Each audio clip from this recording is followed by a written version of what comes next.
Ultimate Spider-Man is a mere 3 issues away from its finale, and a lot of things happened in this issue.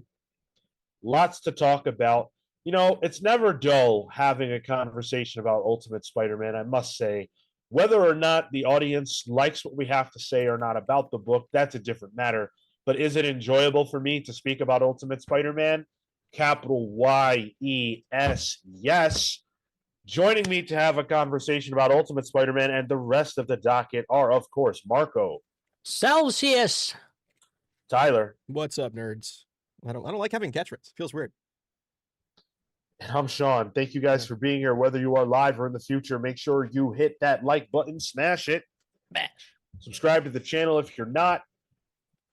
We've got the aforementioned Spider-Man to talk about and a few other big books too. Ultimate Hawkeye, #1. Oh, hello. Gooner alert. Gooner alert. Yeah, you know I had to do Sean, it. open that Howdy. book up real quick. Howdy do. He can't. Stuck on page 1. There we go. Okay, I was making sure. Of course not. I was making sure. I didn't even know about this cover until I forget whose stream I was watching. Somebody put this cover up on stream, and I said, "Wait." Until it slipped in his bag. Somebody put need it it. on our Discord. And that's when I noticed it. #1. Yeah, I can kind of see it.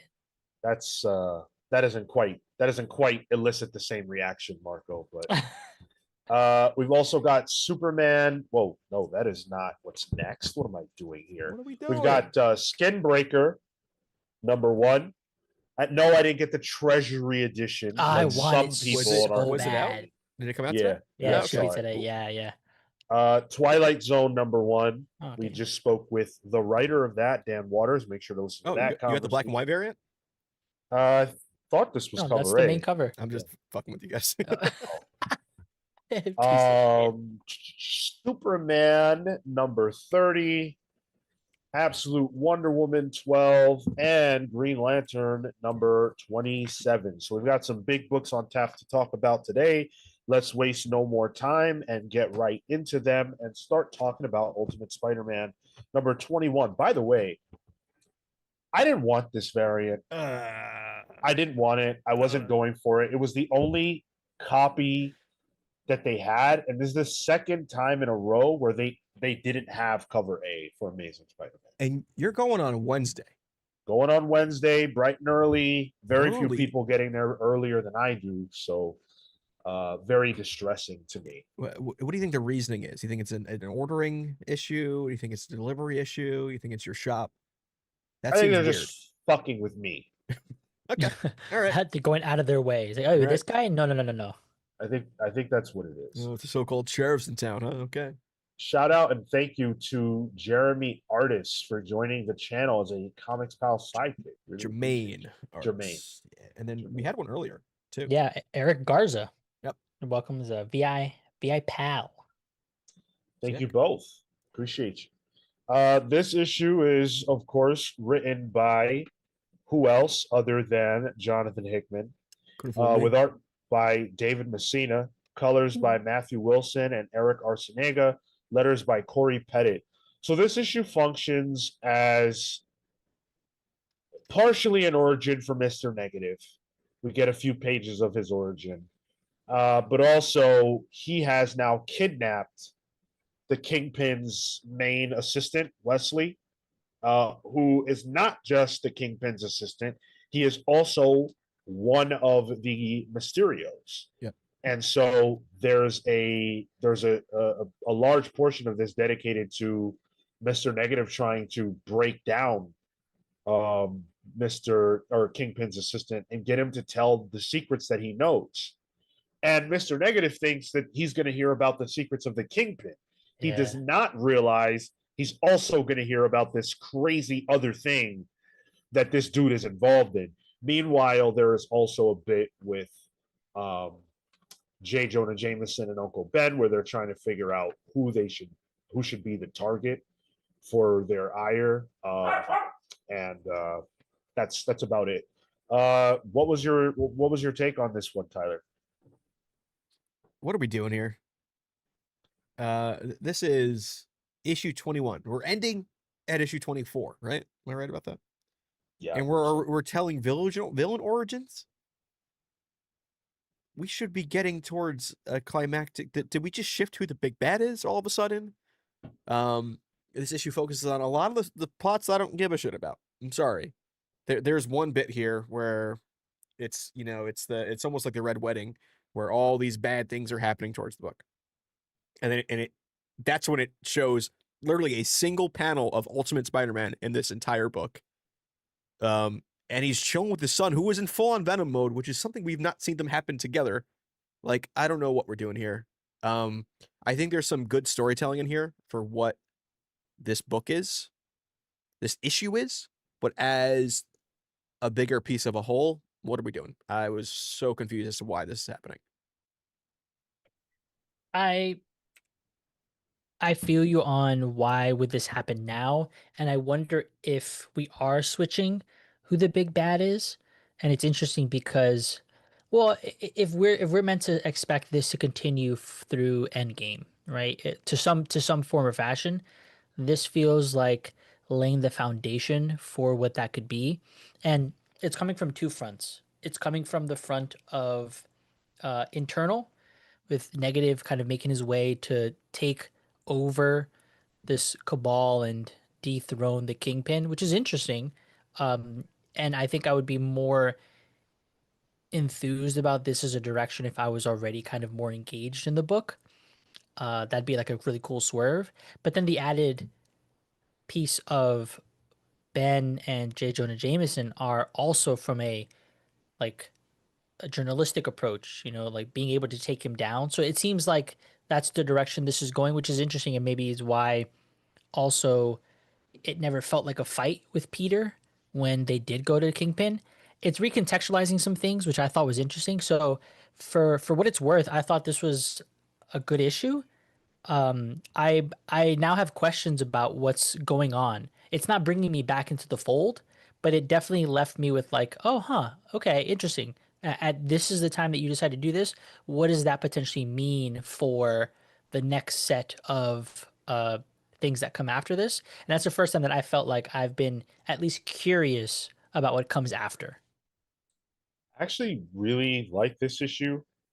Um, I I again, I've said this multiple times. I try to just look at them in a vacuum, and I think as an issue, introducing us to Mister Negative and his origin, which I thought was pretty compelling. I don't know why he just becomes Mister Negative. Like he gets slapped in the face and Yeah, it just happens. yeah, I'm Yeah. just oh shit, I'm just Mister Negative And, now. and this one's Purple Man, essentially. Yeah, which OG Mister Negative has aspects or elements of, but um I really enjoyed his origin here. He's got this sister who sort of controls him. He feels a debt to her, and she uses that and manipulates him to Mm. get what she wants. So she's kind of like the power behind him, which is interesting. But she's also a member of the Mysterio Club, which I didn't realize. Yeah. And it's just like, yo, how many fucking people who are directly connected to everything else? Every single member is connected to other very relevant things that are going on. There's nobody who's just who like doesn't have a connection to something else that's happening, which I kind of find frustrating. But as a character, I think Mr. Negative is very compelling. And he underscores what I get out of this underscores the problem with the series overall, which is that in pieces and parts there's a lot of really compelling stuff happening. It just doesn't lead to something that feels cohesive because it can't. It can't, guys. Like the structure of this doesn't fit comics. It's just very hard to do what they're trying to do. Think about it. In any other book, with 3 issues to go, you're in the middle of an arc. Mm. And the end of the issue directly leads into the next one to give you that sense of propulsion that this series just can't generate. It just can't. It feels like it feels like the book feels like it has 3 months left. Like, oh, we got time. We got 3 months.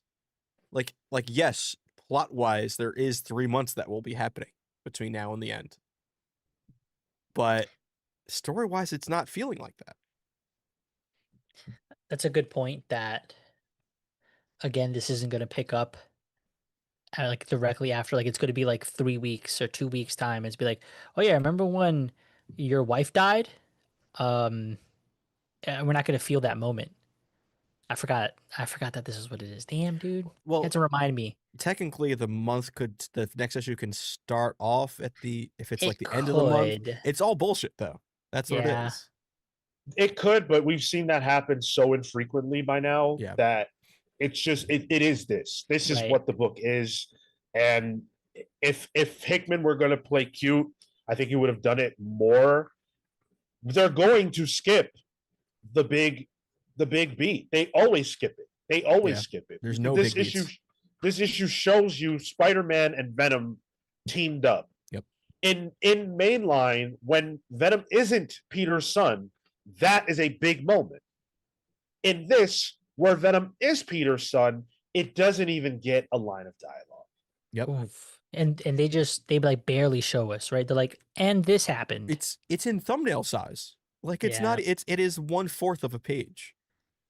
That's not even fully rendered. It feels. I don't know what the fuck this book is doing.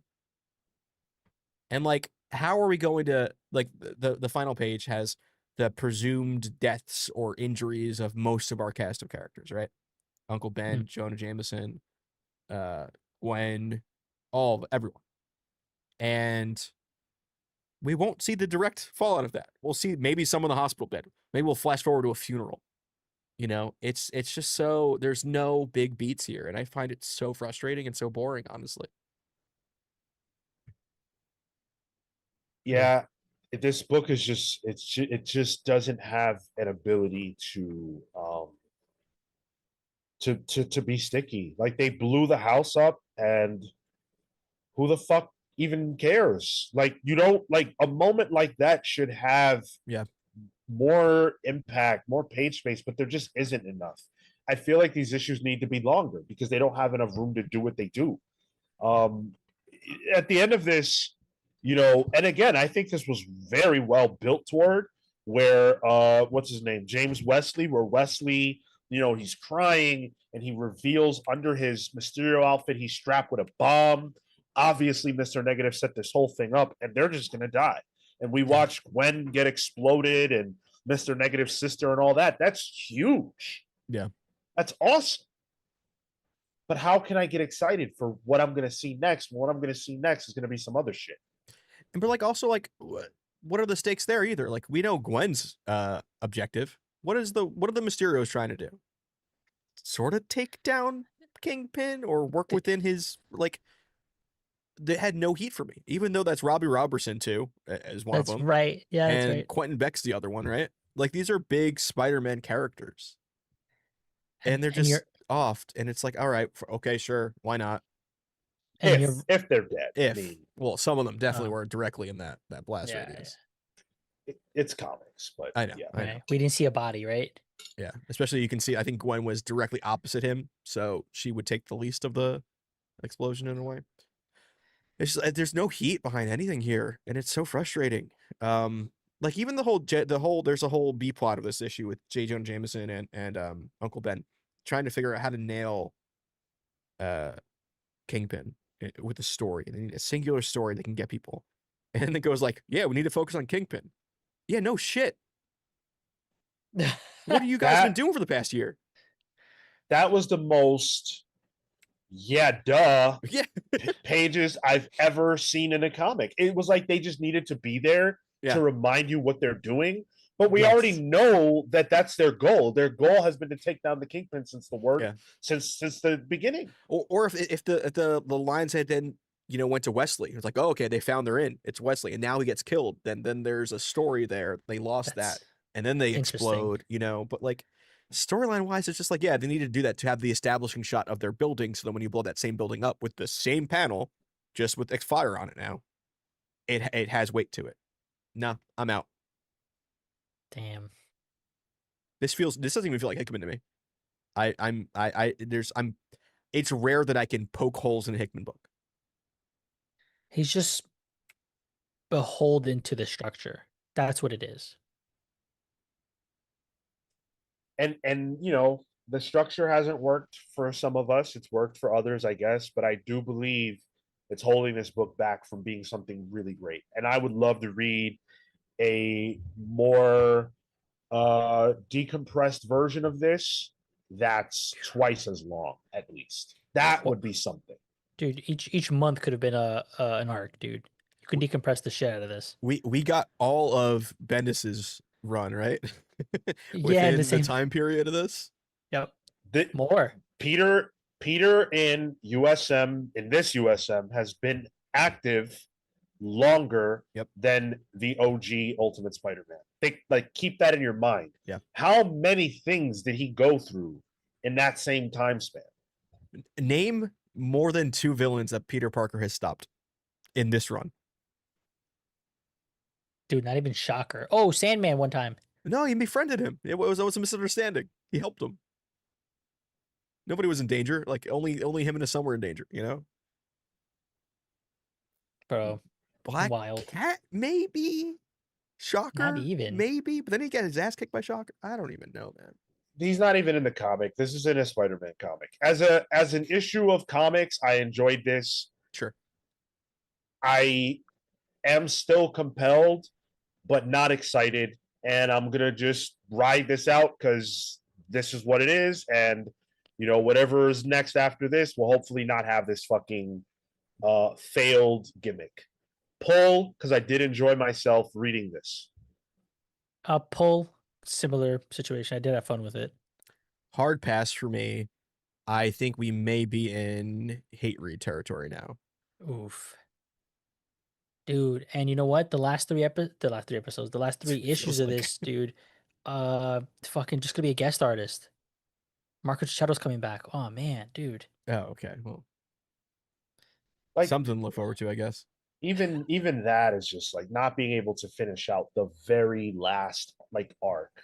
They're not even arcs. Who fucking cares? They're not arcs. It doesn't like Issues. yeah, they're just issues. It doesn't even matter. Yeah. Whatever. Yeah, that's a good point. There are no arcs in this because narratively there can't be. Didn't buy a read 34%, pull 32%, pick of the week 22%, 12% pass.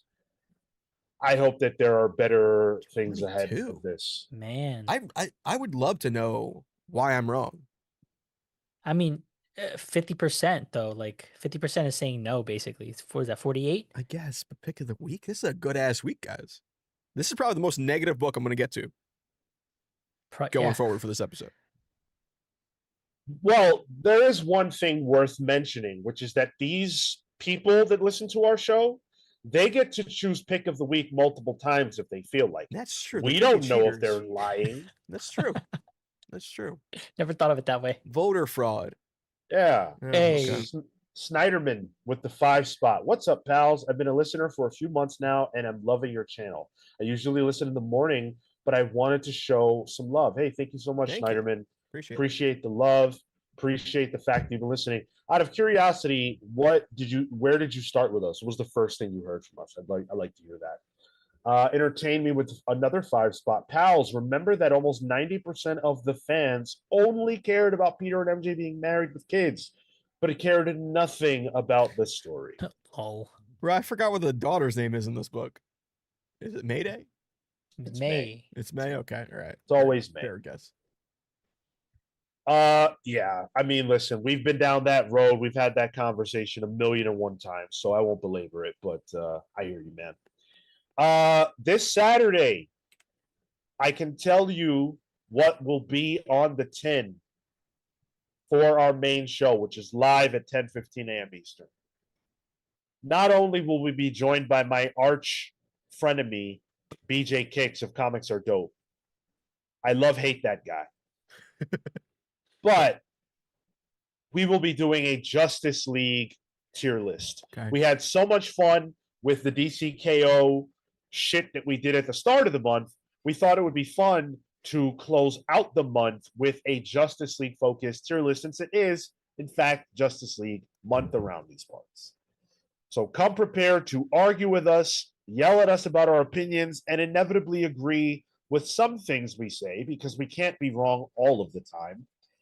And hopefully we can collectively unite to dunk on BJ's takes. Just be ready for it. We'll see. We'll see. It's gonna be interesting because we're gonna have some Swamp Thing discussion too. He's probably on that list, Ooh. and I'm gonna have to shoot down Marco. Probably. Oh, There ain't no way he's S tier. I'll tell you that. I We agree. could bench it Whoa. out Hold on today. a second. We don't need to get to Saturday to have that out. He's on the shirt. Nah, Man Thing forever. Ew. That couldn't have been any. I mean, was how like that wasn't even planned. That was worse. What? No, I think what Tyler just did was amazing. It's the man? Thursday, and he is wearing a Man Thing shirt, and you're wearing a Swamp Thing shirt. He didn't fucking know what you were going to be wearing. Oh no! Before you got on the We- Zoom call, we did plan this. Yeah. Really? Yeah, Yeah, we need to get yeah. you with a normal Thing shirt. That's what That Marco was decided. that was the yeah. joke, yeah. That's so lame. That's so lame. No, I that's- was really giving credit. No, we planned it. I would say that's even more applaudable. No. We planned it.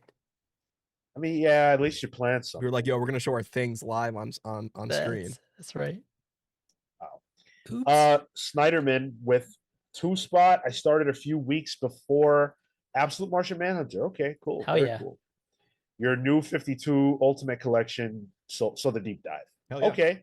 Nice. All right. Thank you so much. I always appreciate hearing some deep dive love. Thank you. All right, let's get back into the books. Ultimate Hawkeye.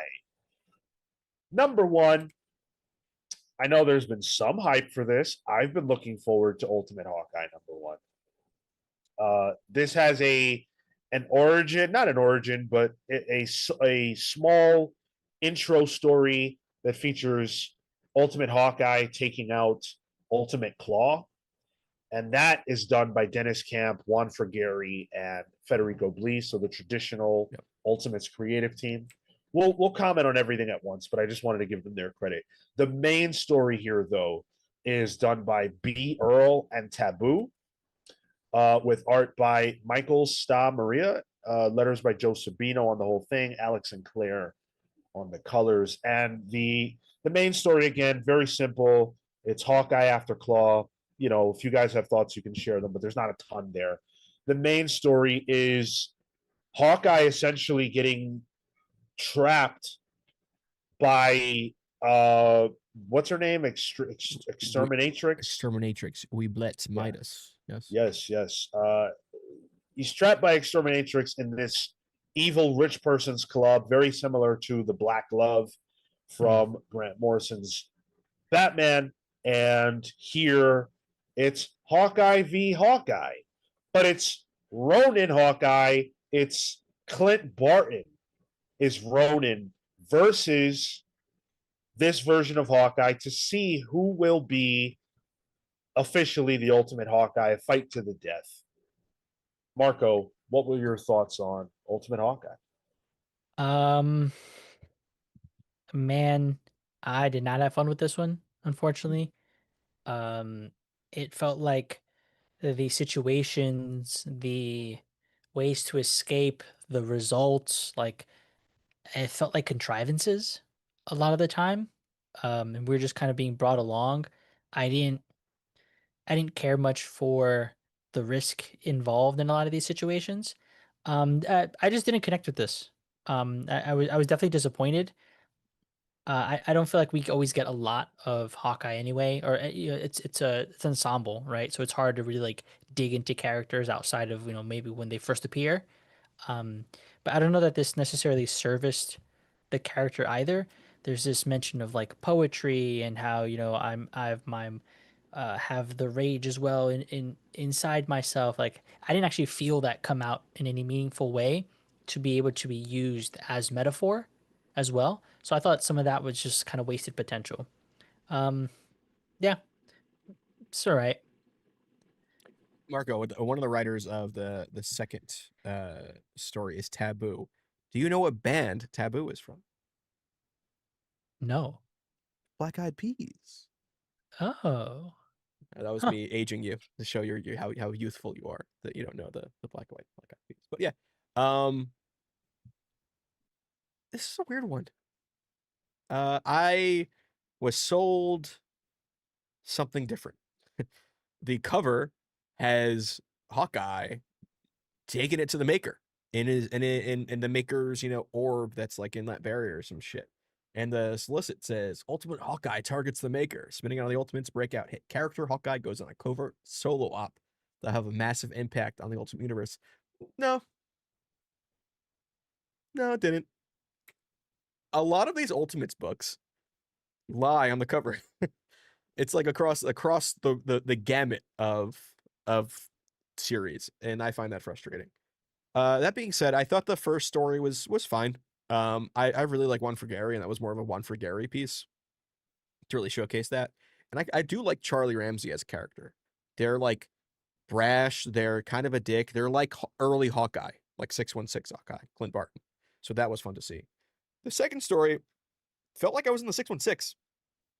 It felt nothing like Ultimates to me outside of like, this is a different character. I'm like, oh, the Ronin outfit is identical. It just happens to be Clint Barton, which seems weird that he showed up with no context. They're essentially telling a John Wick style story of, having the coin to go into this hotel, and then there's this Democratic National Convention happening over there. No, I'm just kidding. And it just wasn't, it was a little contrived. Someone said that earlier, but I think about the previous book. I didn't hate it. I thought it was fine, but it just felt like, all right, what is the point of this outside of like just selling a Hawkeye #1? I didn't dislike it though. I thought on the whole, it was pretty good. I enjoyed this quite a bit. I agree with pretty much everything you guys said, but for some reason I had a really good time with this. The first story isn't anything really to write home about. It looks good, and duh, because it's One for Gary. The second one is where you're supposed to sink your teeth in a little bit more. I agree with the fact that this is not what was sold to us, and I'm frustrated by that. But and I also completely agree that there's nothing to the challenges and all that good stuff. That was all wasted space. Yeah. And I even agree that the whole thing about the love of poetry was whatever. That was unnecessary all the way. But for some reason, I still had a ball.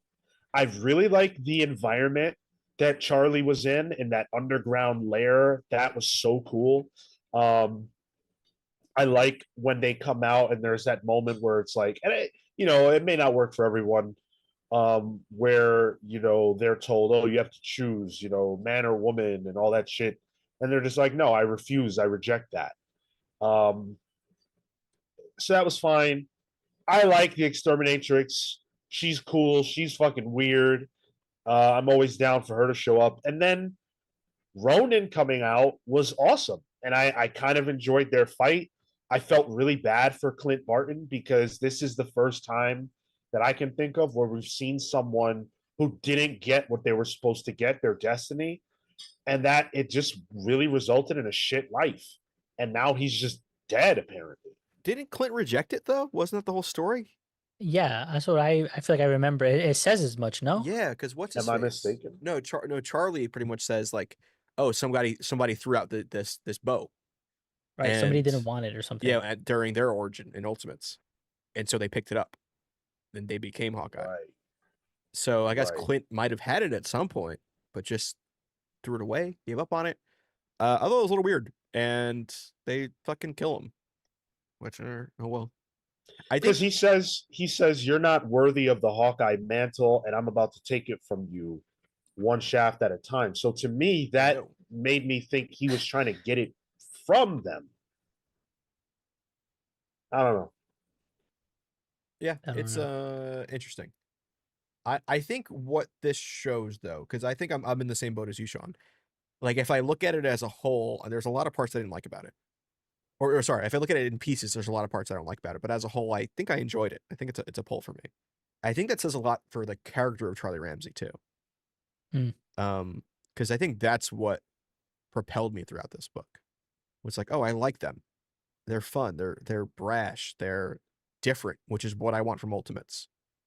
And that was enough to kind of get me into it. Yeah, and I've never read anything by Taboo. because I'm always weary of like writers, people that aren't comics writers coming in, and I have concerns about that. But between Taboo and B. Earl, I think they were able to craft a script that works. So yeah, this worked for me, warts and all. Like by the end of this, you're not going to know anything more about the Ultimate Universe, or there's no big revelations or anything like that. The ending is kind of anticlimactic. I completely agree, but I still like this. It's a pull for me. Glad you had fun. It's a pass. It's all right. I could spend my money on something else. I would definitely pull it for a cover alone, but that's just me. Pull is 44%. Didn't buy or read is 39%. Pass is 17%. Nobody chose it as their pick of the week. Don't forget, we post a poll in the live chat for every single book that we do a review for. So get your vote in. If you got your phone next to you, if you're in front of your desktop, however you're doing it, however you watch us, engage with these polls. Speaking of which, speaking of polls, I want to make sure you guys get out and vote in the Pals Polls poll, which goes up every single Thursday, 5 p.m. Eastern. Make sure you check it out. Shalom Warburg says, my apologies for being late. I just jumped off the Spider-Man Evergreen on Nearman Condition. Sean, excellent picks. You will love to see what Christ had to say to defend your last pick, Spider-Man Life Story. I wanted to hear what everyone said about your picks. I want to hear it too. And I told them there, and I'll tell you now, I'm going to listen back. So they better watch what they say. I will hear it all. Your picks were what? Gauntlet, Ultimate, and Life Story. Right? Yeah. I liked your picks. I thought they were good picks. Thanks. I feel like they're hard to argue against. A couple of people said they don't like Ultimate Spider-Man, to which I say, like, what kind of crack? Who is your dealer? I'm glad Omar didn't invite me, because I would have picked fucking Dark Web. Dark Web, Ever Brown. Oh my goodness. Okay. Well, let's leave Marvel Land and talk about Skinbreaker. This is Robert Kirkman and David Finch. Mm-hmm. Colors by Annalisa Leone, letters by Russ Wooten. We were lucky enough to read this some time ago, ahead of our interview with the creative team on the book. And, talking about it here now, that we can actually spoil it and all that. So the overview is that this book takes place in a very orcish land, brutal, with all kinds of monsters and danger abound. The way these orcs live and survive is through their tribe, and each tribe, or their tribe, has a leader whose strength is waning. He is likely to be usurped soon. He has picked out someone who he would like to see take the mantle, but it's open season, and it is possible for someone else to challenge.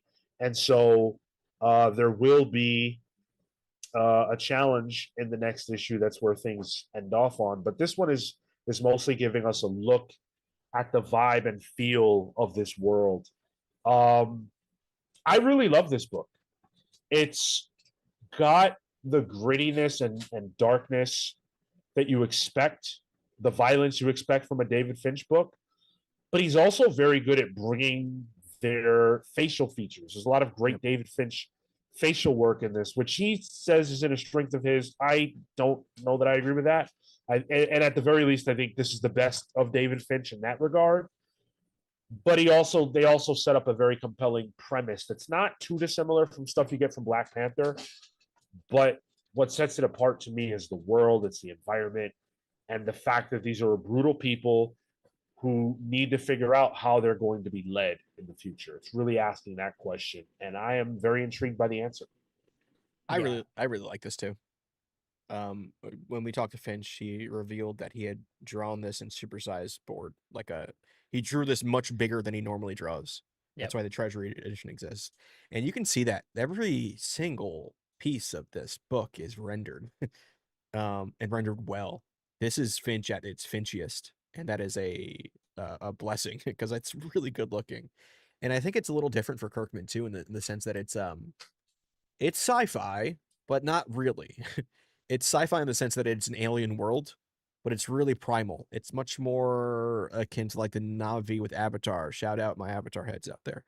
Um, it's much more of a non-technological kind of story. It's a real family-driven story, which it's Kirkman. Big surprise.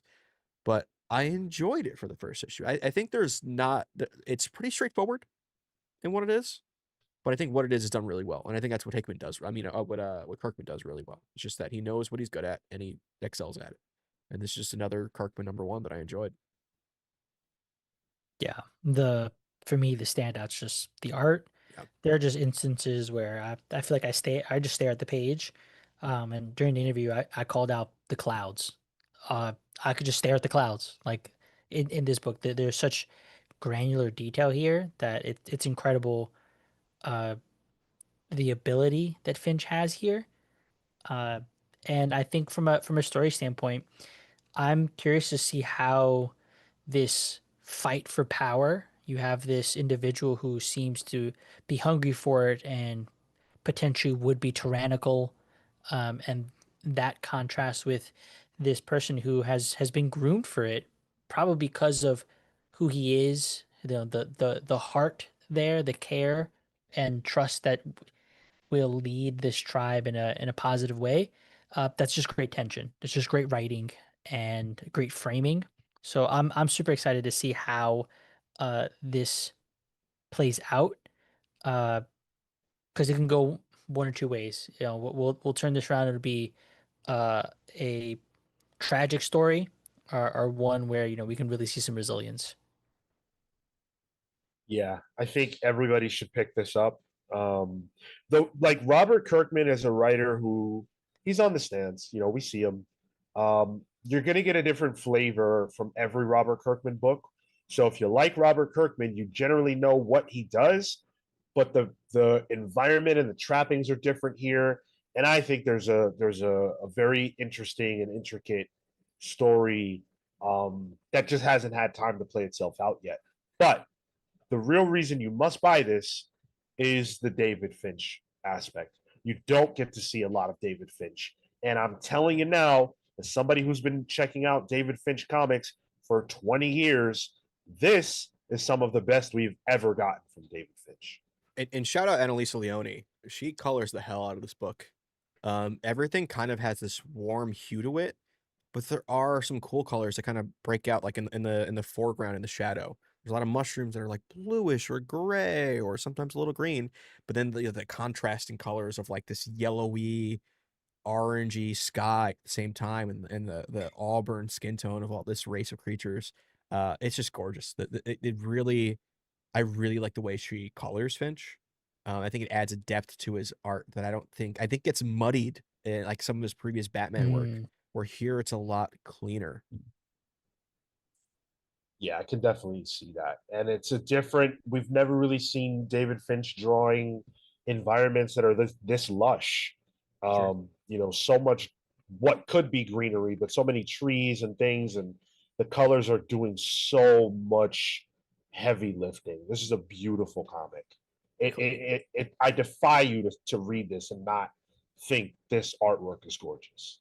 Cole in the chat says, I got the Treasury edition. Fire. Oh, It's printed on this yeah. matte type newspaper. I told my shop to pull every issue of SKINBREAKER in Treasury edition. I think I gotta at least get the first one. I gotta find out. Yeah. It's $15, so it's like, but It's worth it, dude. It's worth it. You gonna frame that one too? Probably. I framed a bunch of stuff actually recently. Oh, I'll show you guys later. Okay. You can save it for a newsletter and bring people to Patreon. Oh, I am a pull on this. Oh yeah. Easy pull. yep. Pull.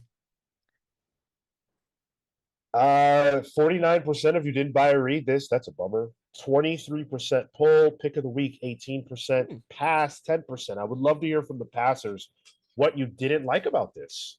Because I assume if you passed, that means you read it and didn't enjoy it. So if that's the case, I would love to hear from you. Patel Philippe, to CAD, Matt Fraction or Stan Lee as the better writer? Oof, that's different worlds. I I don't really love questions like this, especially because you're comparing Yeah. vastly different eras. I mean, Stan Lee's written like literally the words on the page don't resonate with me as much because I'm a modern reader and I enjoy modern dialogue and things like that. But you can't. I mean, in terms of raw creation and imagination, it's not even fair because everyone's playing in the sandbox that Stan Yeah. Lee created. Like, Yeah, exactly. how do you measure against that? Fraction's work doesn't exist without Stanley Right. in comics. Literally. But I've read more Matt Fraction. I'll tell you that. I think I've actually read more Stan Lee. Probably, yeah. Yeah. Then he also And had then another one with Jimenez or Kirby as a better artist. That's another one. Same issue I think I have with the first question. Kirby, And also, Crackle, which Jimenez? Jimenez what? Is it Phil Jimenez? Is it Jorge Jimenez? Jorge Jimenez. Okay. Jorge Jimenez. I enjoy looking at his art more. I'm a Kirby guy. Give me Jimenez. Matt Bird. Did you guys like the DC Comics Marvel Comics crossover featuring Batman and Deadpool, or did you dislike it? We did almost an hour talking about it in our review of it. Yep. So you can check that out. We had varying opinions that we're not going to surmise here because, like I said, we talked about that last week. But go check it out. Yep. Nice. Yeah. Absolute Overthinker with a contrary opinion. Treasury wasn't worth it. I can't believe it has the newspaper instead of a decent gloss like the Summer of Superman one for the same price. News? What is it? Newspaper? Because somebody said like a matte, like that. That must be Yeah. thicker. That What- has to be thicker. What's the paper type for the Batman you have? It's the regular, like the sheen, Okay. like a normal. Like a normal. Interesting. Patel with another 5 spot. Sean, I appreciate your honesty. It's blasphemy, but you're my dude. That's fair. Nice. Thank you. Thank you. I don't have a problem with saying the truth, even if people don't care for my take. It's okay. Let's talk about Twilight Zone #1. Super excited for this one. Written by Dan Waters with art by Morgan Beam, letters by Sandy Tanaka. I don't know if there have ever been Twilight Zone comics before. I have never seen them that I can recall, but I hold one in my hands here now. What we know about this series is that there are going to be one and dones with different creative teams behind them, telling their own individual story. This one is called Blanks, and it centers around a man with vast resources who has a form of cancer that is very aggressive, doesn't want to die, and has hired scientists to figure out a way to keep him alive. And not just alive, but to restore his youth. If this sounds familiar to you, it should for a million different reasons. This is the Twilight Zone, so that goes horribly fucking wrong. Mm-hmm. And puts the main character in a moral quandary that he inevitably fails. Tyler, did this work for you as a Twilight Zone story? Well, right off the bat, I think the tone was there. I was hearing Rod Serling's voice in that opening narration crawl. I was essentially hearing the music, which I don't hear things a lot when I read. I just read. So that I enjoyed. I felt this was like a fine Twilight Zone story. I felt like it once we got to the twist, it sped to the end. Yeah. And I felt like it went by really quick. I was almost expecting like a backup. I'm like, did I really read a full comic? Yeah. And there wasn't. It just ended. There was like a preview, I think, for something else, right? Wasn't there like a, yeah.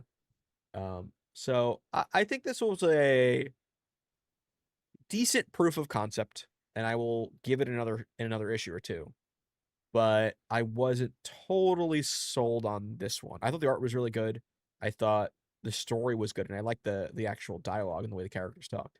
But I felt as a one and done story, it was weighted wrong for me. It was too front loaded and not back loaded enough. Yeah, that's how I felt. There was too many. I feel like there was too much preamble. I feel A little, like. a little. Yeah. And it's funny that that opening crawl, I didn't initially read it as that, and then when it got to the second page, but little does Edward Kane know, and then I'm like, oh wait, no, I was supposed to read it that way. So Yeah. then the Did you go rest of the back? book, yeah, Okay. the rest of the book, then I read it. Everyone had like a 50s kind of newscast voice to me, and I did enjoy it. I like Morgan Beam's art. I like these kind of, you can see in some of the like the texture of the paper. I feel like a lot of the time in the art, which I Mhm. really appreciate, and one of the things that I love about watercolor, and it seems like maybe even charcoal usage here to get those really dark shadows. And I think this was a good first Yeah. issue. Like to introduce people to the concept. I feel like most Twilight Zone episodes have always they've never been so like oh my god or transformative. It's about the subtlety, and I think in this situation, the subtlety was, do you live your life, do you continue to live your life the way that you want to selfishly? And for that, I appreciate it. I feel like it did what it needed to do there. uh and yeah, this was a good creative team for it. I had fun. I really enjoyed this. I thought this was so awesome. For me, it was like the the end game possibility of a person who has so much money and so many resources that they have the capacity to affect the rest of the world. This guy wanted something so badly that it costs the entire rest of the world. Like everyone loses their personality, everyone loses their face. That's fucked up. That's fucked up. That's that. I mean, but how far? Like this is Twilight Zone. Yeah, great. But most Twilight Zone episodes feel impossible. This doesn't feel impossible. Not Like, anymore. how far are we from one billionaire wanting to do something to accomplish something that costs us all our lives? About 3 weeks, I think. And Marco, we were just talking the other week about that one guy Yes. who's doing this. The bug guy. He's yeah, Yeah, he's yeah. trying Yeah, yeah. to live forever and all that shit. He I looks, thought about that. He looks like shit, dude. He looks like Morgan Beam art. Well, IRL. like this felt so appropriate for the time. It felt perfect for Twilight Zone. I've really had a blast with this, and I was sort of glad that it didn't overstay its welcome, because I feel like the post twist world of this book isn't as interesting, because we know what that's going to be. It's just going to be blank people. I don't need to see that. I get the point. It was the atrocity of it that affected me. You can't exist in that world post, and that was always the strength, I think, of the series, is it just puts forward the new world, the new status quo for you, and then it decides to leave. But similar to Tyler, I was like, oh, flipping through, I'm like, oh dude, they're gonna do like just like they did in the show, a 2 episode kind of book, because I felt like it flew by, and maybe that, to Dan Waters' credit and to Morgan Beam's credit, I Sure. found myself just flipping through the pages all the way through to the end, and I'm like, oh shit, it ended. I went through some of the pages and I'm like, oh yeah, that there's not a lot of dialogue on that page. That one's pretty dialogue empty, that page. So there are a lot of pages where it's just art. So I probably was just speeding through it. Nothing against this creative team, but I am worried about the series as a whole. I think one of the things that I would prefer this book to be is the original show was limited by the times in terms of what can be depicted on screen. And I think that limitation helped the show, and it's what I like about the show. Nothing is, they're not doing, aliens in outer space galactic battles. That you don't have those limitations on a comic. But I hope if I was a writer, I would give myself that limitation to kind of keep that. So I hope people don't do that, or they do like, oh, I'm going to do stuff the show couldn't do because of budget, So I hope that the book continues on with that, I guess, feel of the original TV show. I am a pull. Yeah, pull 100%. Agreed. It's cool reading a black and white book that's designed for that. Not like Dragon Ball Z. No, we don't Right. start that. Yeah. Did everybody read? 58% pull, 31% pick of the week, 8% pass, 3%. Damn.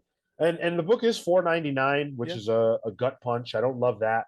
So not buying it because of the price point resonates. I don't know how long I'm going to stick around. This is very much going to be a what is the creative team book. If the creative team is hot that month, I'll buy it. If it's not, I'll pass. It feels like a good snack comic. Does that make sense? It's like, all right, Yes. I'm reading all these things that I have to pay attention to. Like I'm reading Superman and I had to read Justice League to get what was happening at the end of Superman, like all that. This feels like, all right, I'm just gonna have a quick little bag of chips, you know. Little munch. I'm looking at some of the creative teams of these next issues. Writer artist Tom Scioli, issue 2. Marco, issue 3. Writer artist James Stocco. Oh, get out. So I am at least getting the next 2 for sure. Wait, are you That's serious? awesome. Yeah, I'm 100% serious. Yeah. Holy shit. Yeah, easy. Atomic Hound, the $4.99. There was a gold key Twilight Zone comic back in the 60s, Sean. It was nearly coincident with the Hound litter drop. Hey, Okay. Is it worth reading?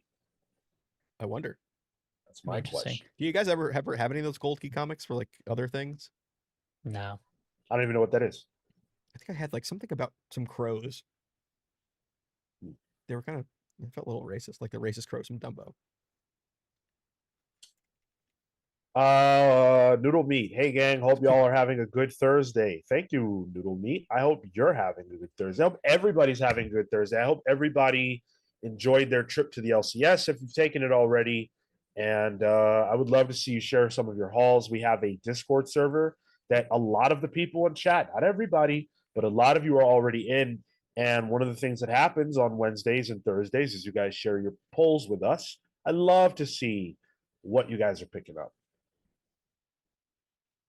All right, let's finish things off with the DC portion of the show. We've got 3 DC books on tap today, and the first one up is Absolute Wonder Woman number 12, written by Kelly Thompson with art by Hayden Sherman, colors by Jordi Belair, letters by Becca Carey, and this issue features Diana's time in the maze coming to a conclusion, question mark.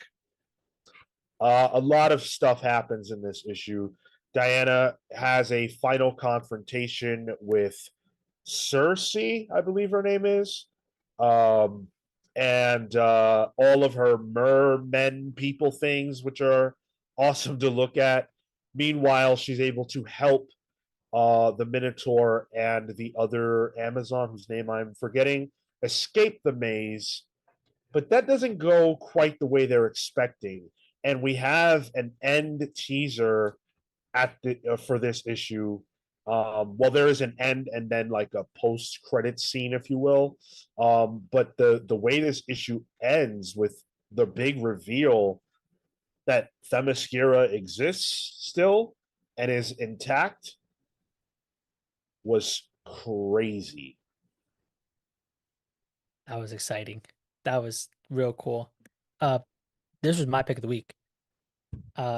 This I think hits again at the core of Wonder Woman, and I feel like better than we got in the first arc.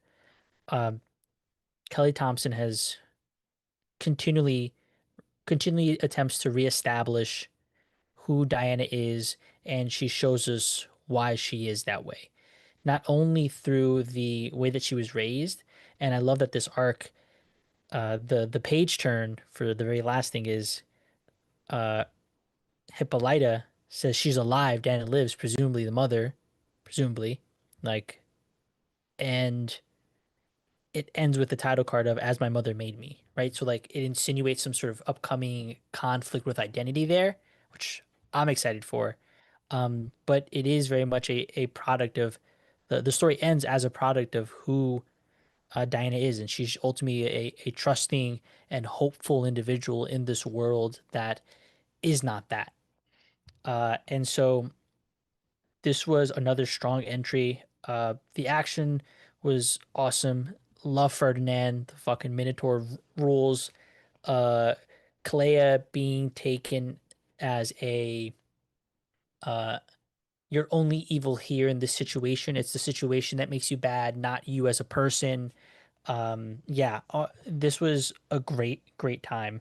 Um, Absolute Wonder Woman continues to be just like a consistent book, and this is one of those issues where I came away feeling uh, just very content, very hopeful, very inspired, and I think that that's what Wonder Woman is meant to be. This might be my favorite issue they've done so far. Um, Maybe. I thought it was phenomenal. I thought it shows who Diana is as a character at her core. Doesn't matter if it's absolute or mainline, and that she's compassionate. She recognizes that Clea is a product of her environment and is giving her a second chance. And I thought that was such a good thing to do, because it builds up the character. But then, like, this also did a lot of world building with this issue.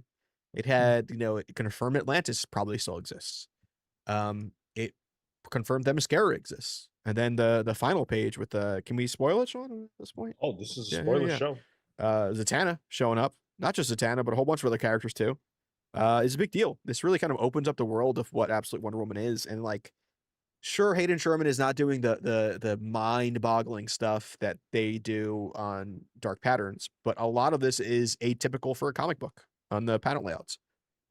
There's a lot of the use of color in this is starkly different than mainline books. A lot of secondary colors, but not in a way that like codes them as hero versus villain. It just adds to things. And Jordi Belair is doing some awesome work here. Yeah, I loved everything about this. I think it's like it also builds her her supporting cast a lot here. Io and Ferdinand being added, and there's that little bit with, I think her name is Petra, the siren. Yes. And her, and how Ferdinand calms her down, and that kind of bridges those two friend groups together in a way. I loved everything about this. I thought this was great. Not my pick of the week though, but any other week it probably would have been. Yeah, man, this is such a good comic book. I think it's my favorite issue of this creative team on this book. I think my favorite overall issue is the Matteo De Louis one, or one of those, but yeah, this was just a stellar arc. And by the way, Marco, the arc is called As My Mother's Made Me. Mothers. Yeah. Oh. So this arc was about, the influences on Wonder Woman. And I just think Kelly Thompson nailed it so well. She just understands this character perfectly, which is cool. And I feel like we've been banging on a lot of the same beats.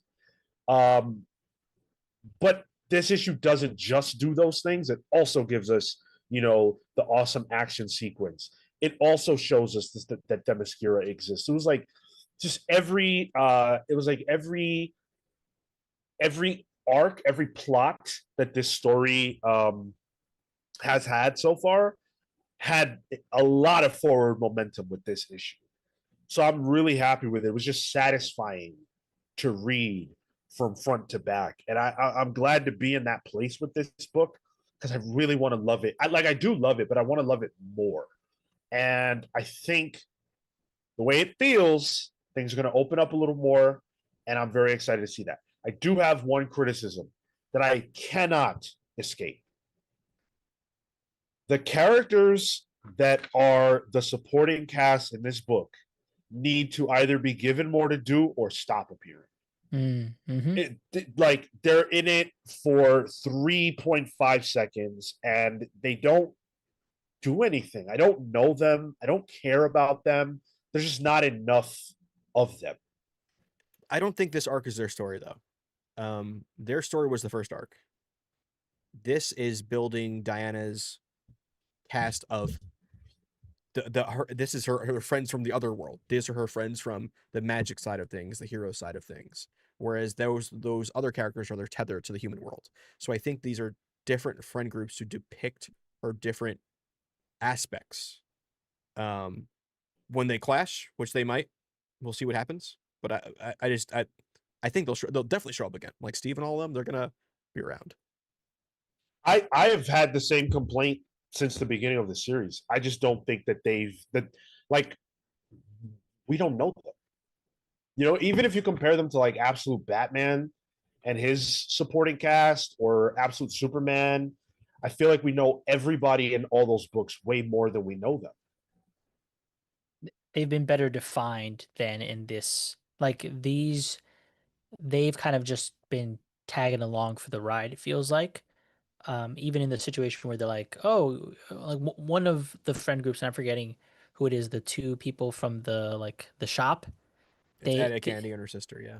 You don't they even know who they are. Like, like they were there purely because Wonder Woman needed to re-up on some magic, right? She went to the shop during this RPG run, like um I do want to shout out Banksy Main here, because I had the same experience literally just now live.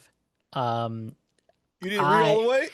When you said, oh, in the big reveal, I'm like, that's right, the mascara, and you're like, Zatanna. I was like, excuse me? oh my God. I Excuse me? almost did it. I almost did it. If I had not been spoiled what the ending was beforehand, I would have stopped at the credits.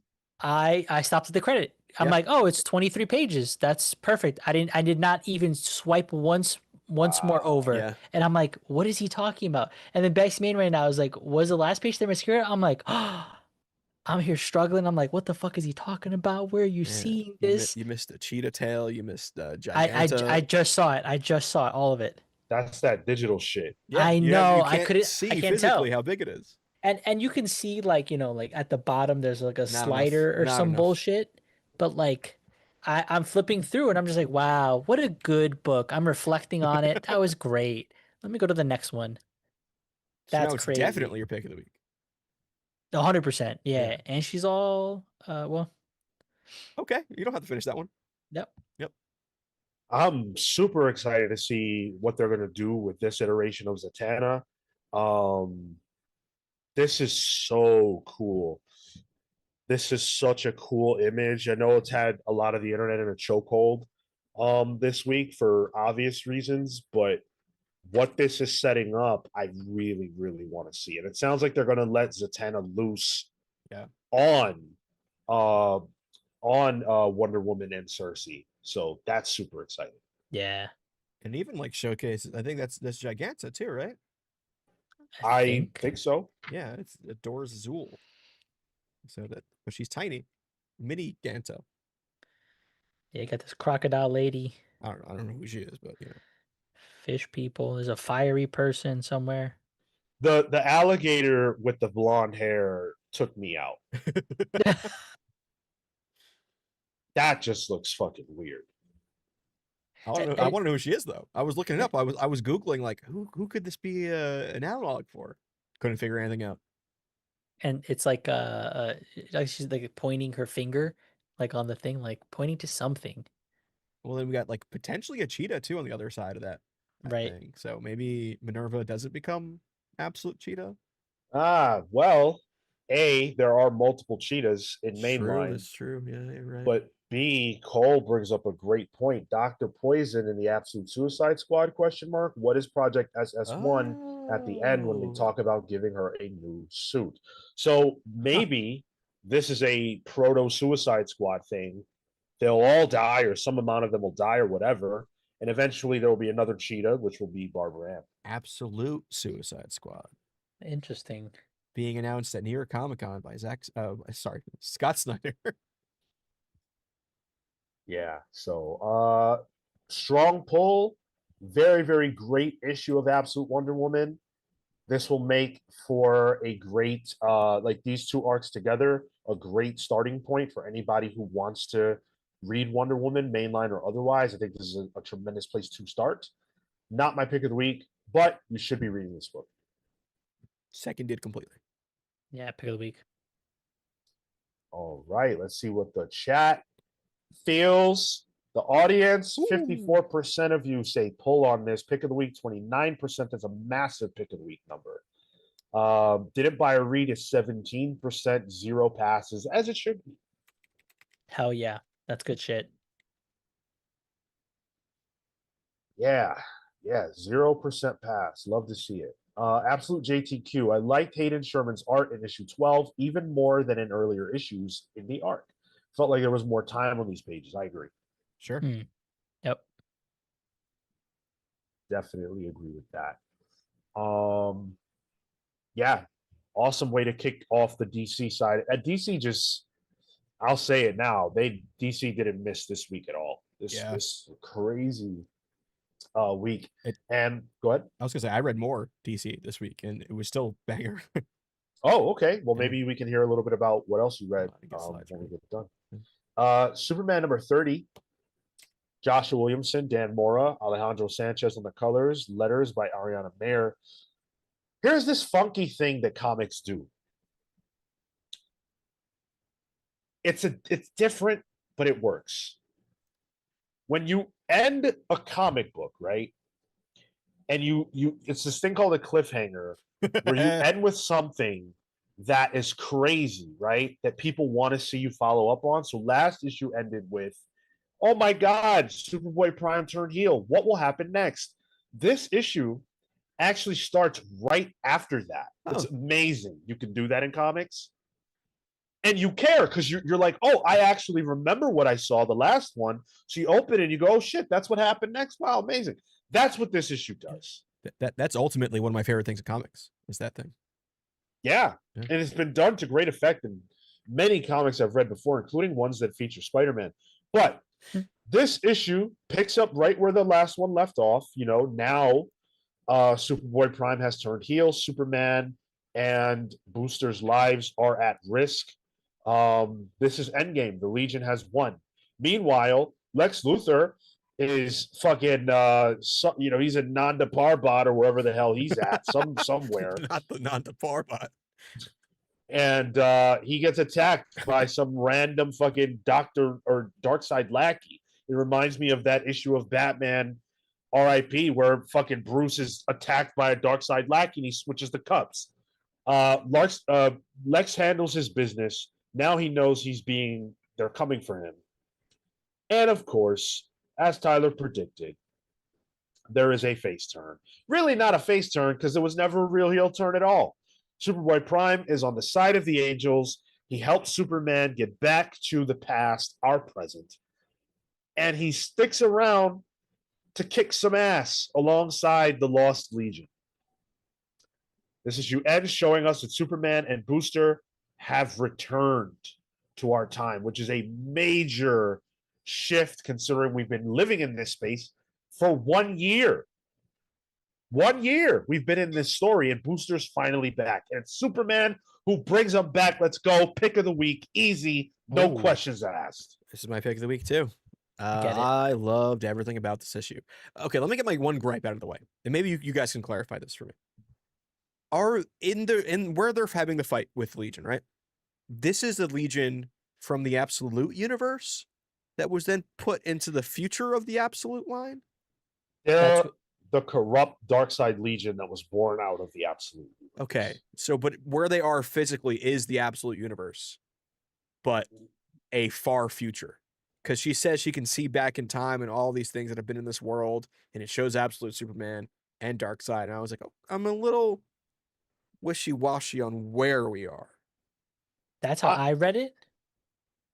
Yeah, I think, man, I wish I had, someone in the chat will correct me if I'm wrong, but I think we've seen before that in the future of this universe, Darkseid and Superman are together.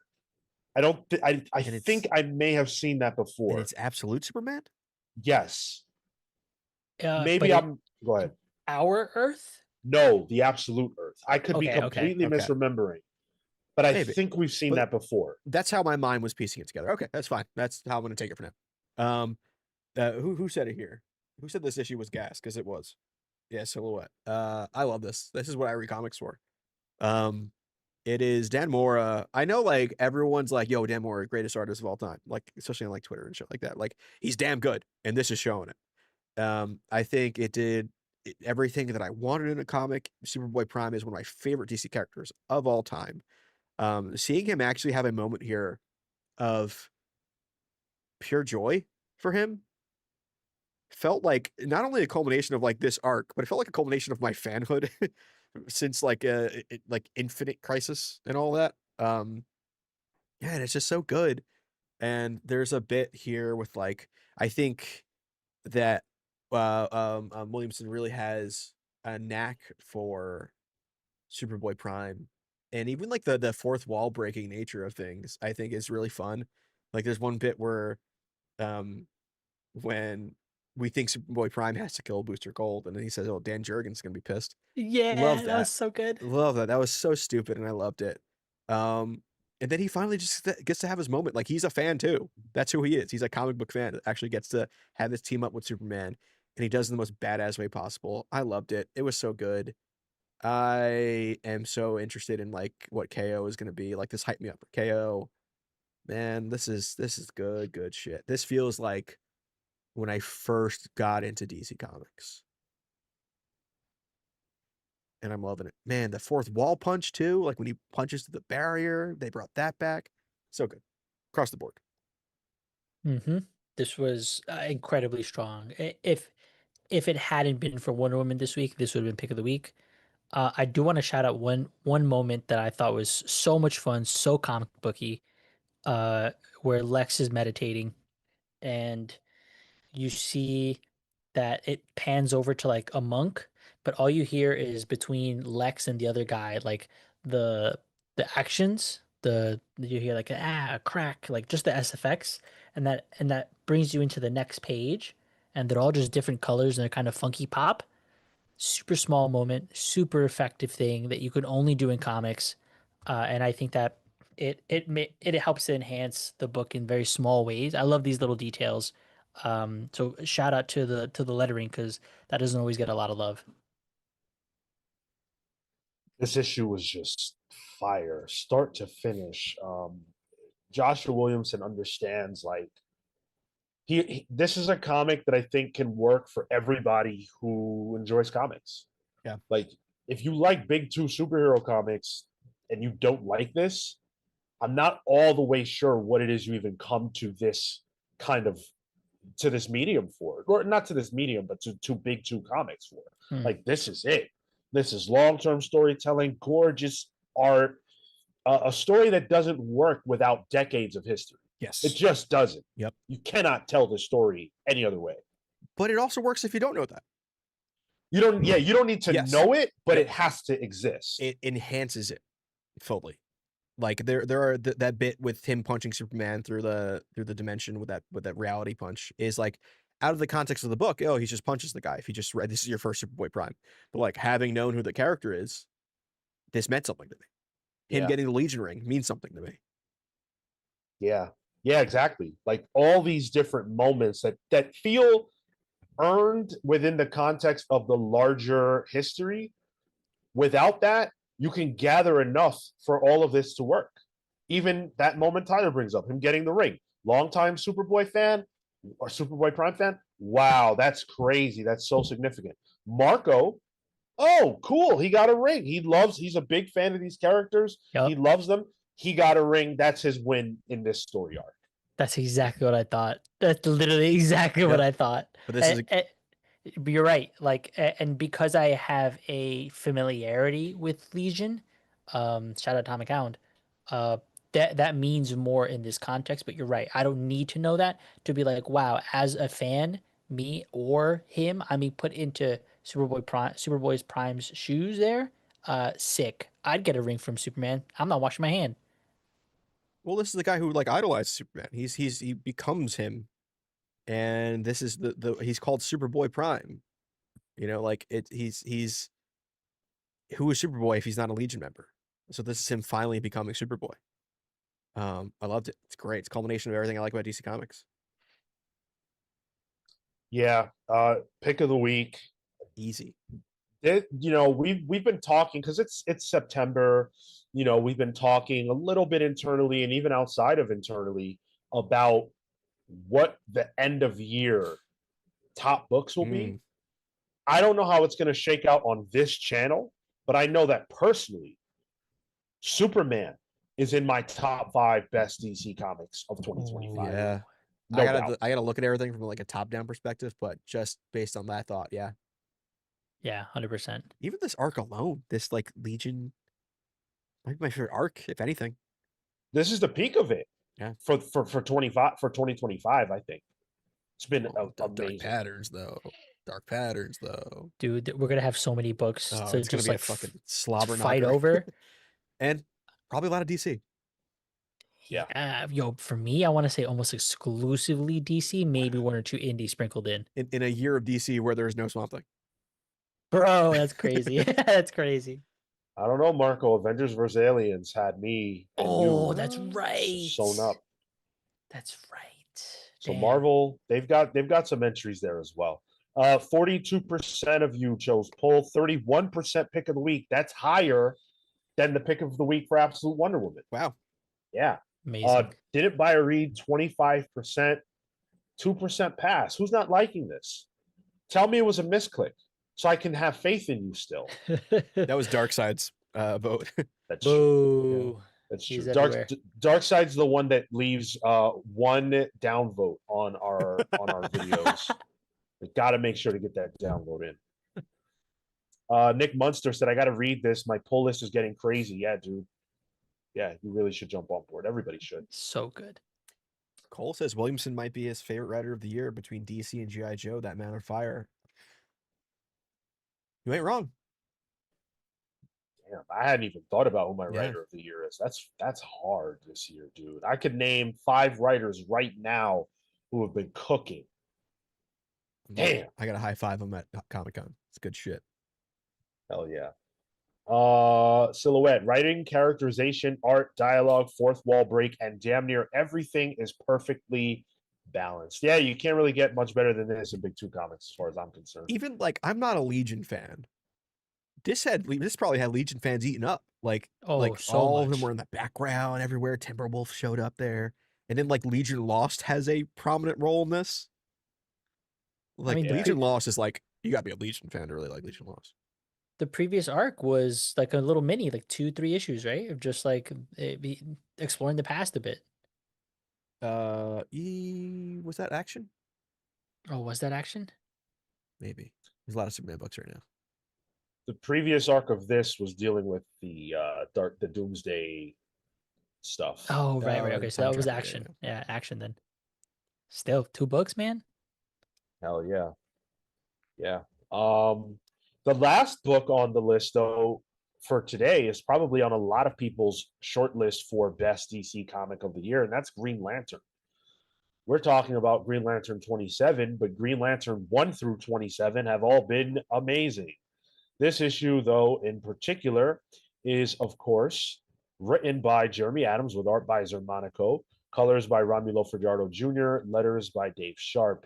We are still in the Starbreaker Supremacy event, although that is coming to a conclusion. This has been phenomenal. Last issue of this event saw the defeat of the entities, the various lantern entities that the lanterns were riding on.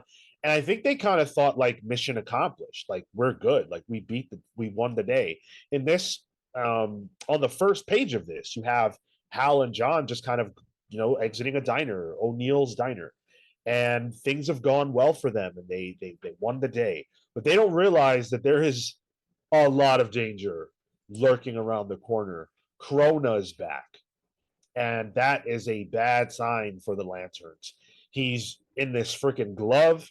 He was using Simon Baz to get where he needed to get, and the Lanterns have unleashed a ton of the villains and ne'er-do-wells who were locked up in the science cell to have one last battle with the Starbreakers and the Starbreaker Supremacy. There's a lot in this issue, man. This was another excellent comic that by the end, I was like, yo, bring it on. I am loving this run. Locked in for this stuff. I am still unfamiliar with the overall like mythos here and a lot of characters sometimes. So I don't always feel like the largeness of it, if that makes sense. It's only as we interact with things and I start to see the scale. For example, the Krona stuff. But when you see the scale of John Stewart going to like the prison area, and these are all the characters that are in some way, shape, or form related to some sort of interaction, I was like, oh shit. When you get the that 2-page kind of splash, you see all the faces, and then they're all cheering to be able to get taken out, and then you get with all of the like the lantern, what is it, the big power, Power I guess, batteries. yeah, power batteries, like, and you see how many people are included. I start to realize, I'm like, oh, there's so much more to explore here, and that part's exciting. What I've gotten a flavor of is rad as hell, but you're telling me there's more that I'm like scratching the surface of. Cool, hell yeah. And then before the stream started, I was talking to Tyler about the freaking Larfleeze and his ring thing. What's mine is mine, and mine and mine. I'm like, oh, what the fuck? This is some bullshit, dude. But I'm loving everything about it. Is that your first time seeing Larfleeze, by the way? I'm familiar with the character because of the New 52. Like, that was a thing that was popping off then, but I've never actually heard the whatever it is, the cry, The Oath, the yeah. oath. Oh, Larfleeze is the best. Wasn't Lexa an Orange Lantern at one point in Blackest Yep. Night? Yeah. This book is rad as hell. I loved it. I really, so when I opened the issue, I'm like, where the fuck are we? And it's like, all right, it's a flashback, whatever. And I had to read Green Lantern, the previous issue of Green Lantern Corps, because I didn't, so I got caught up to speed. So if I referenced something there, apologies. But in the context, that opening kind of flashback to John and Hal, I think is a really good indicator of what happens in the book. It's Hal always being the guy. And then it's John talking to Hal, who's the guy. He's the Green Lantern. And, Hal says, well, yeah, but I was, kind of worried about you, and you really showed that you're also the Green Lantern. And then John's, I guess, sacrifice towards the end here proves that, yeah, he is the Green Lantern. He really cemented himself as the hero for these lanterns, and maybe the best out of all of them, even more so than Hal. And I like that one bit where John calls back to Hal in that and says, finally, I guess, paid the tab or something like that, something along those lines. Tell thought him that it's was really my good. turn to pick up the tab. Yeah, I thought that was really good. It's cool that John, gets to finally fucking do something. And what he does is bring back what I like about Green Lanterns and the Green Lantern comics with the core. That was great. It's almost like to the point where like all the stuff that's happening in this book, where it's kind of calling back to Jeff Johns' run a lot, in trying to reestablish almost the status quo of the Jeff Johns era back into the mainline DC. Where part of me is like, maybe that's a little too derivative. Maybe they're giving me too much of what I like. Shut up, Tyler. This is good stuff. Don't look a gift horse in the mouth. Don't ruin it. Yeah. And yeah, I was so into it. Seeing Saint Walker get the blue ring back, I was like, my boy, there we go. And then Kelly, who is a Green Lantern entity of will, getting a blue ring? Or no, it wasn't Kelly. It was Ellie. Ellie. Which, oh yeah. my God, those names are way too similar. Dude. That was interesting. I'll see where that goes, because she's not a real person. So that's, man, a lot of this book was just a ton of fun. I'm having a ton of fun with this. Yeah, I am loving this so much. We talk about like, comics that feel like candy. And that sometimes is used in a negative way. For me, I think of that as a positive thing. Like, I love this shit. This is what comics feel like. This is an event. Like, I love events when they're done right. And this is an event done right. Granted, I guess maybe, people would quibble, oh, it's a crossover. Whatever the fuck language you want to use, whatever you like best, what this is the way that should be done. It's taking into account the totality of the history of these characters. It's respectful of their history, but it's also doing its own thing. It's doing new, interesting things. I like the Starbreakers. I like the guy Sorrow and how all that played out. Like, that's been a story that's been going on for a while now, and it's all coming to a head. And I don't even know that this is the end of Jeremy Adams' run. Like, what the fuck is next? This is crazy. It feels like, in a way, the start of his run, really. And like Sean, when Jeff Johns was doing it and Tomasi was doing Green Lantern Corps, those books talked to each other all the time. Of course. They were, you could not read one without the other, really. And I like that this. Yeah, I did not mind that I had to go back and read an issue. It was cool. I'm into it. I think this book could have even been my pick of the week in any given week, but man, Superman just kind of kicked ass all over. But this also did a lot of what Superman did, and it called back to a time of DC Comics that I really enjoyed, but in 2025. Yeah. But I think you're right. If it weren't for the other books on the docket, I feel like this has consistently the potential to be pick of the week because of its Yeah. consistency, because of the art, the writing, the way it makes you feel. And honestly, that's a strength of this is the consistency. Yeah, and consistency on an art front as well. Zermanico being Mhm. involved, he's so talented and elevates the material so much, and even the colors. Like, colors are important to comics, but in a comic called Green Lantern, where you have multiple lanterns whose colors have to be represented, you can't have shitty color. You just can't. And it would stand out if it was bad, and it's not. The colorist on this is I got it right here. The colorist on this, shit, I closed that tab. Good. I got it. It's Romulo Fajardo Jr. Yeah, and Romulo is no slouch. Does incredible work. Deserves his flowers for this. This has just been such a success, and I feel like a lot of DC. Someone was saying that they feel like Marvel's mainline output is much better than DC's, and DC only has Batman and Superman for the most part. And like, nah, dude, Bro, Nah. you're Green bugging. Lantern is firing on all cylinders. Some of the best Green Lantern we have gotten in over a decade, dude. Nom, nom, nom. Yeah. We're eating good. Man, you know how hard I was popping for all those side characters showing up from Jeff Johns' run? Like fucking Lissa Drac was in the background when the Yellow Lanterns get their ring. I'm like, oh, there she is. Love her. And Marco, you're talking about the sign cells, the prison at Oa. I love the sign cells. Isn't Salak the guardian of the sign cells too? Yes, I think so. That sounds correct. Oh, that's like a sector? Salak? Salak is one of the lanterns. He's the big pink head. But he protects that sector where that I think he might actually be a what do they call those extra guardians? Those Green Lanterns, Sean? They're like they have like a different designate and they stay on Oa. Yeah. They were Primes, I don't remember what Prime they were Lanterns called, or something like that. I know what you mean. Yeah. Yeah. Man, I'm looking at the League of Comic Geeks character section for this issue alone. I gotta keep scrolling. So many characters in this. Jeez. Rotlop fans showed up in this. I think we all said pull. Yeah. Dip, buy or read 46%, 44% say pull, 5% say pass, 5% say pick of the week. Is there going to be a week? This is my question. Is there going to be a week where the results of the fucking poll that we put up on the channel align with the poll results for that book in the chat? I don't get it. You guys vote. There were like over 500 votes and Green Lantern wins, but then it's didn't buy or didn't read is the top pick. They just want us to talk about it. Maybe it's the rewatch crew, to be fair. Maybe it's the rewatch crew. And I put it out to people then. If you're part of the rewatch crew and you voted Green Lantern and you got your fill, say hi. That's a good point.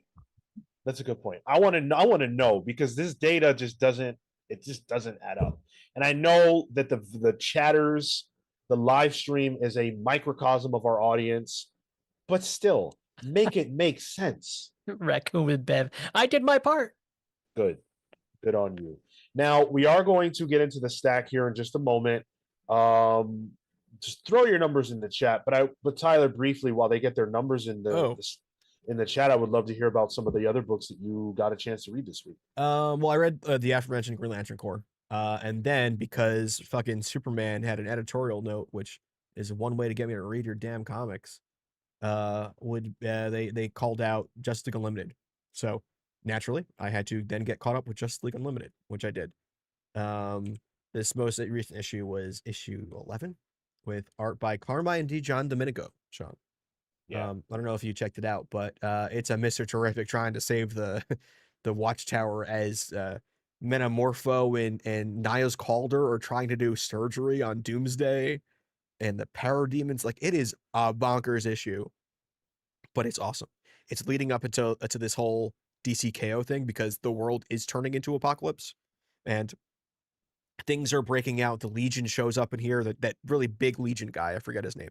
He shows up, and the Legion's kind of breaking through the earth. And I think this is leading into when they have to evacuate everyone and then all that stuff.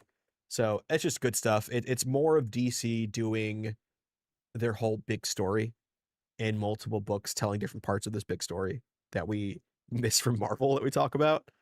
That DC's just doing really well here. Mark Waid has a knack for it. He's showing off. He keeps putting this character creation that he did. Cadejos. He's that wolf guy with the fire out of his mouth. The werewolf that's been in like the background. He made him for World's Finest. It's a Mark Waid creation, and he shows up in this and actually has a couple pages, and I think that's really freaking rad. But Captain Atom's in it, Marco, Blue Beetle's in it. It's all like the tertiary characters, and Element Lad and Colossal Boy show up. It's just fun shit. It's just good DC Comics fun. Before we get into the stack, I did want to show you guys one thing that I have framed. Ooh.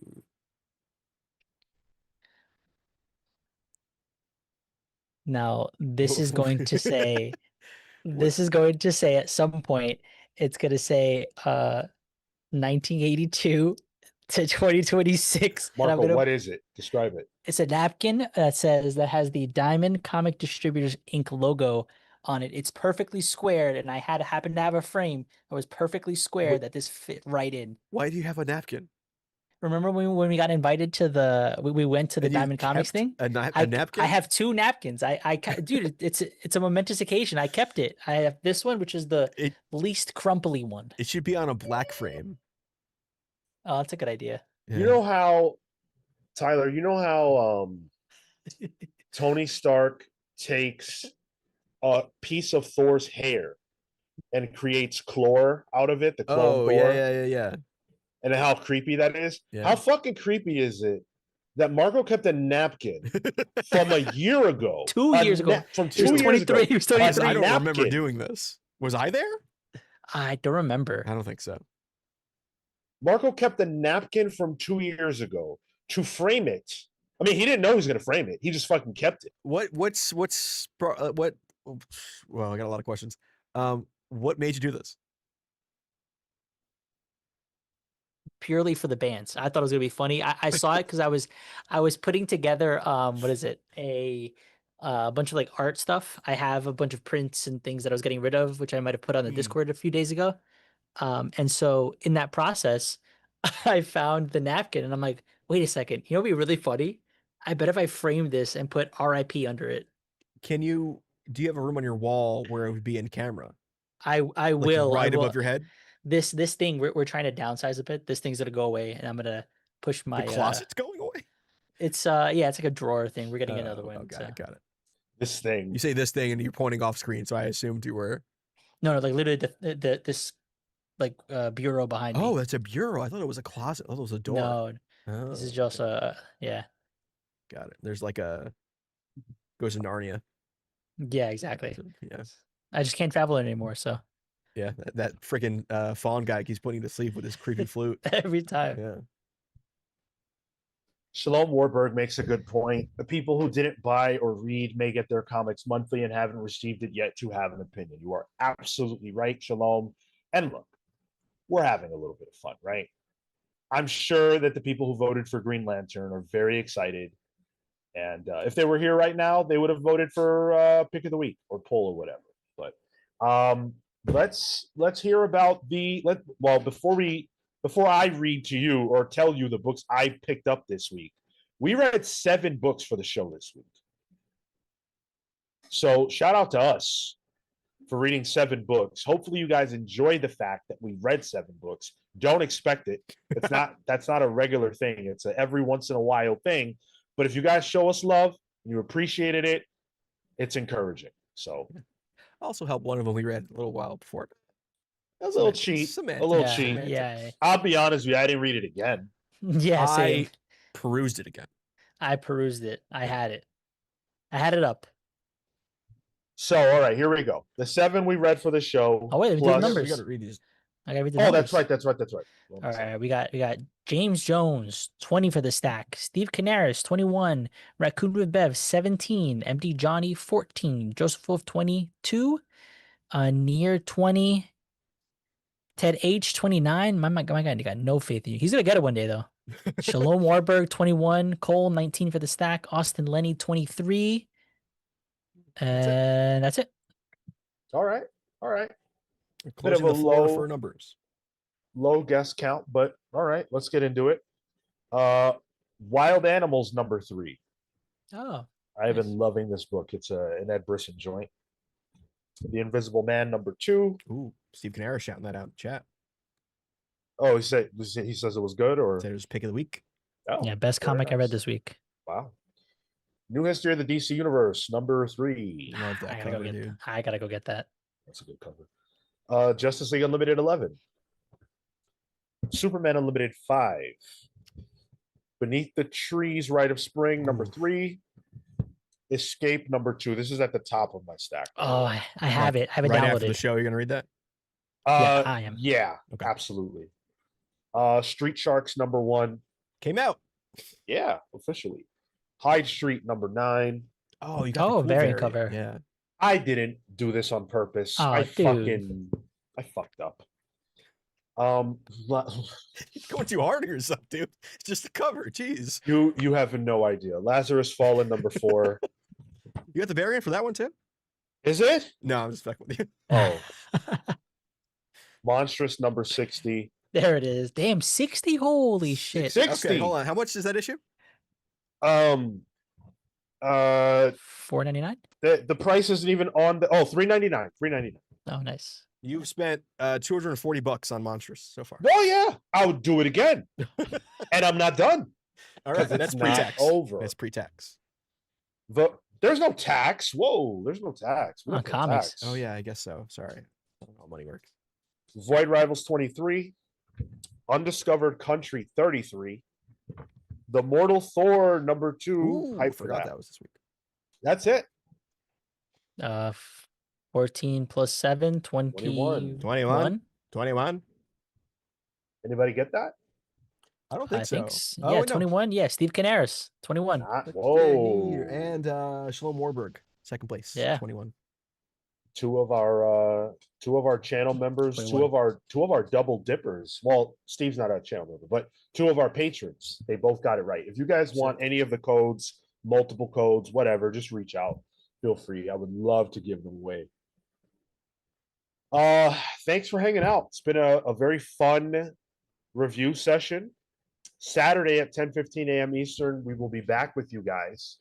And we're going to be joined by BJ Kicks to do a Justice League tier list. We're going to rank the Justice League, come to have your heart broken, your faith restored, and also broken, and to hate every one of us for some amount of time during the stream.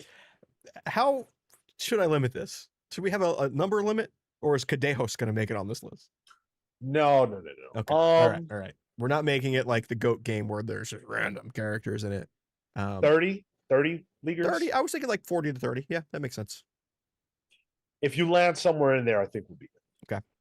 Nice. There are going to be some parameters on all the talky shit too, by the way, because we're not doing a 2-hour tier list. I got a movie to see after the show on Saturday. So What are you seeing? one battle after another.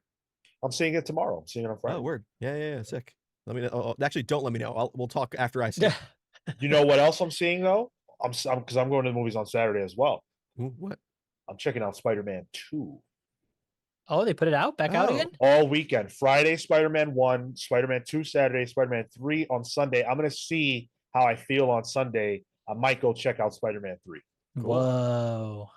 That's sick. I'm seeing it. I'm seeing one battle after another in the big IMAX. So I haven't seen one of those in forever. Fire. Oh, So nice. that'll be interesting. Your first IMAX? No, I've been to an aquarium Oh. before. I saw The Dark Knight in IMAX opening night. That was rad. You you think that Tyler? That's why I was surprised. That's what I heard. I heard my first time. I'm like, First time in a while. It's been a while. It's a Oh. relic nowadays. It's impossible to get those Lincoln Center tickets. Yeah, dude, I've given up. I don't even try anymore. It's fucking Dude, annoying. I know. They just announced they were doing something else in another big re-release in IMAX. Fuck, I forget what it was. It's a big deal. I don't know. But you know what is a big deal? This show, Saturday at 10:15 a.m. Eastern,